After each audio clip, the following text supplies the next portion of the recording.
Hey guys, MFWest here, and today we have a 2v2 commentary, or in-depth commentary against a assassination rogue druid. Now this rogue is actually 3k at the moment in 3v3. He's one of his rogue ults that is about 2.6k or something. Wet Dream X is a really good rogue, and I wanted to break down the game for you, give you guys my thought pattern about how we won the game.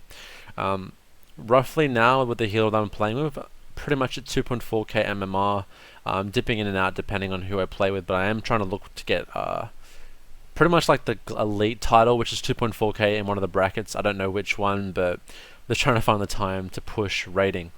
But I wanted to show you guys my talents and my Azurite and gear before we get into the video. So pretty much the cookie cutter spec here, nothing too crazy. I do recommend Wraithwalk against most druids because they will abuse Entangling Roots, but yeah, if not, Spell Eater. But I do think Wraithwalk is very good at helping you connect with targets, okay? Everything else is pretty much standard, okay? PvP talents, Necrotic Strike, Necromancer's Bargain, and Razor Bomb. Now, I played these guys before this match and won as well. I do think that Necromancer's Bargain is amazing against rest of the druids. And at the end of the game, I think it did about 9 to 10% of my breakdown, because the druid kept refreshing it and he wasn't watching Crypt Fever at all. So that was amazing. So yeah, I recommend these talents and setup. So let's look at the gear. Pretty much all haste verse, to be honest with you guys. A 410 Maledict and Razans. Now for my Azurite, I pretty much have 1 Magus, 2 Hell Chains, and 2 Festamite. The headpiece I have is pretty bad. I would recommend getting a better one. Harrowing Decay is poor. I do have a 410 Gidigiku, but after this video happened, I did get a 415 Trident, which is amazing for PvP right now. Pretty much gives you a fat absorb, and I've been testing that out in War PvP and in Arena. So another video, another time. But that's pretty much everything. Let's go straight into the video. 3, 2, 1. Okay, now before we get into it, Assassination Rogue Rest of the Druid is pretty strong. They're pretty much going to be looking for an opportunity for them to pretty much nuke my healer, who is in fact also a Wrestler Druid. Now he does a very good job of not getting caught in bear form. Now that's pretty much going to decide.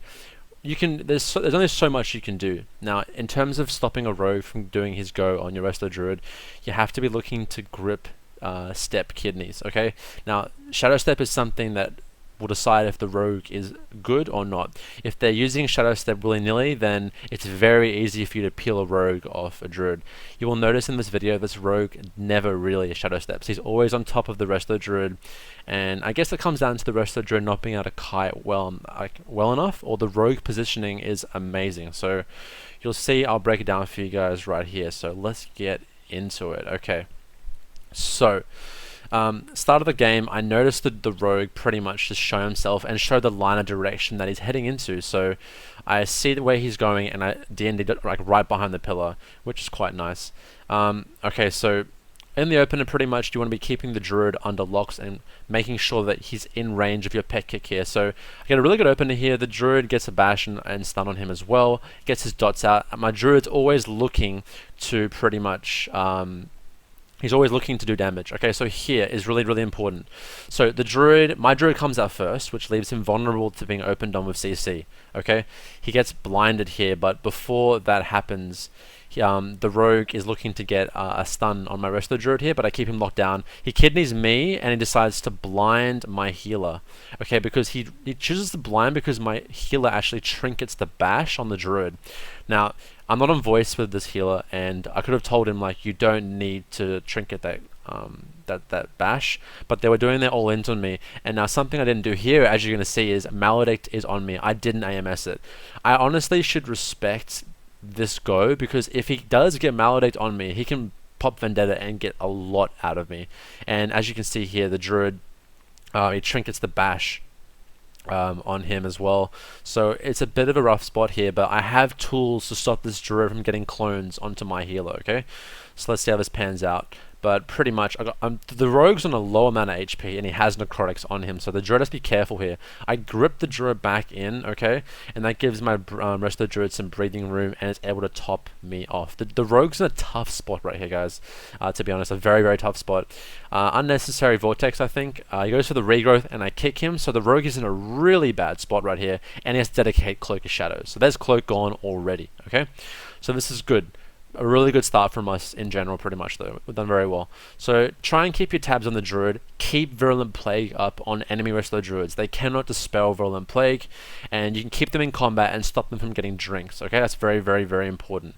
So the Rogue here isn't going to step. He's going to literally sprint at my Druid. And I was waiting for him to step so I can grip. So here comes the kidneys coming off cooldown in 1 second, and there it is. Your kidney's full. I stun the Druid, and I'm looking to grip the Rogue off. Then I think to myself, nah, there's no point.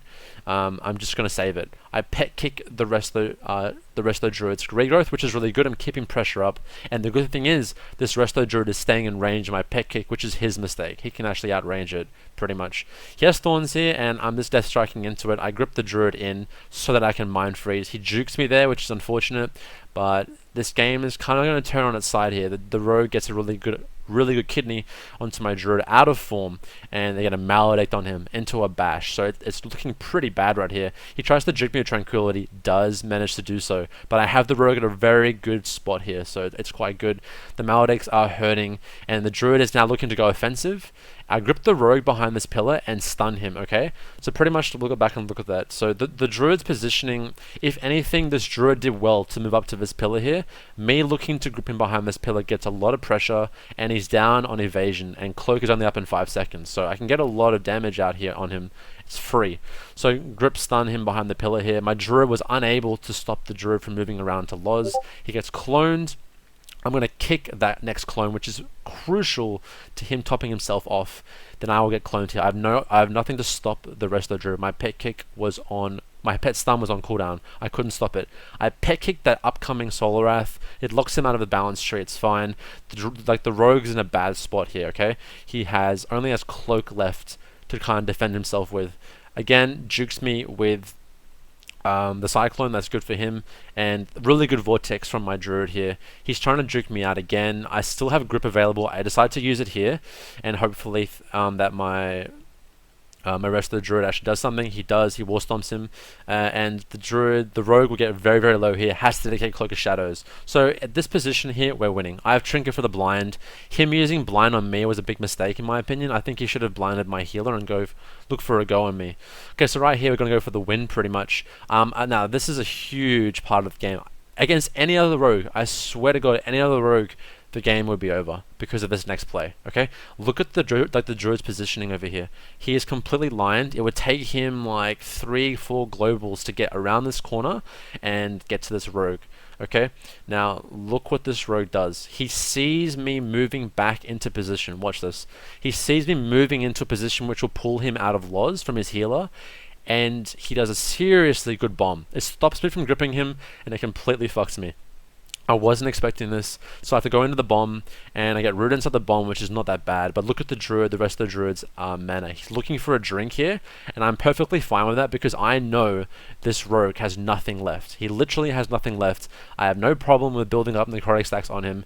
He has about like 18k absorb when the Druid left, so he's like very, very low, and he has absorbs. I grip the Druid in here so I can mind freeze him and stun him if need be. I don't want him to be out of range. He doesn't get the following clone off, but now he does. So this is a really awkward time here where he can top the rest of the Assassination Rogue off, but I have cooldowns. I have Apocalypse and Abomination, which are 2 huge cooldowns for Unholy. Okay, so I bomb here, and I get a full Apocalypse off, and now I just need to weave Death Strikes into this rotation and watch the Druid, okay? It's very, very important to watch the Druid here. So here I get pretty much smashed around. I get cloned here on low HP, and it's very important how my rest of the Druid plays this. He gets bashed full, and now I'm just Death Striking and trying to survive. I grip the Cyclone. The clone has to be stopped, okay? So right here, if a Death Knight didn't use the Death Grip to stop the cast and Mind Freeze, so you have to make sure that if I didn't get those 2 things off, the game was lost. I was like 15% HP, and it was pretty much in the bag for them. But let's have a look again. So, sorry. He goes, I'm cloned here, and my Druid's over here in full line of him. He gets wild charged into a clone, but I'm going to grip this clone that I see coming, grip it, and then I'm going to Mind Freeze the coming kick. Get it? Dark Transformation comes up in 1 second. Guess what I'm going to do? I'm going to transform my Ghoul and then Pet Kick the 3rd clone. So 3 clones have gone off, and he's not gotten them. There he dedicates Shadow Step. I have no grip to counter it, and this is really good. Now we just press for a full-on attack, and the druid sits a full bash, and that is not enough to keep this rogue up, and this my resto druid sees a good chance to to cat cleave and kills him, and that's the end of the game, guys. So as you can see, so many points where the game could have changed, and it was really awesome playing against this kind of level player. That smoke bomb was disgusting, and I didn't expect it. So yeah, kudos to him, and I really enjoyed playing that game. So plenty more of this footage to come. If you enjoyed this kind of content, please give the video a thumbs up, and please follow me on social media at MFWest WoW on Facebook and Twitter. Thank you very much for watching, guys, and seriously, stay unholy. Peace.